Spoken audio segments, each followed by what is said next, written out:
ஒரு பசுமை நிறைந்த அழகான ஊரில் மன்னர் ஒருவர் ஆட்சி செய்து வந்தார். அவர் தினமும் காலையில் எழுந்தவுடன் அருகிலுள்ள விநாயகர் முகத்தில் விழிப்பதையே வழக்கமாக கொண்டிருந்தார். அதேபோல் ஒரு நாள் அவர் கண் விழிக்கும் போது சிப்பாய் ஒருவர் அவர் எதிரே வந்துவிட்டார்.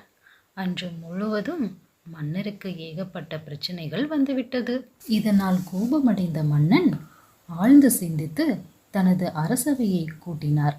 பிறகு அரசவையின் ஒப்புதலோடு அந்த சிப்பாயை தூக்கிலிட உத்தரவிட்டார்.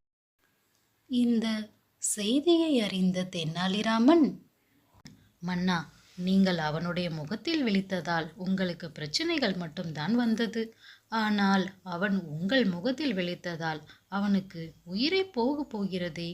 அப்போ யாருடைய முகம் அபசகுணமானது என்று நினைத்து சிரித்துக்கொண்டே கூறினார் தெனாலிராமன். தன் தவறை உணர்ந்த மன்னன் அந்த சிப்பாயை அழைத்து விடுதலை செய்ய சொன்னார். இக்கதையின் மூலம் நாம் தெரிந்து கொள்வது, அபசகுணம் என்ற மூட நம்பிக்கையால் பிறர் மனிதர்களின் மனதை புண்படுத்தும்படி பேசவோ நடக்கவோ கூடாது.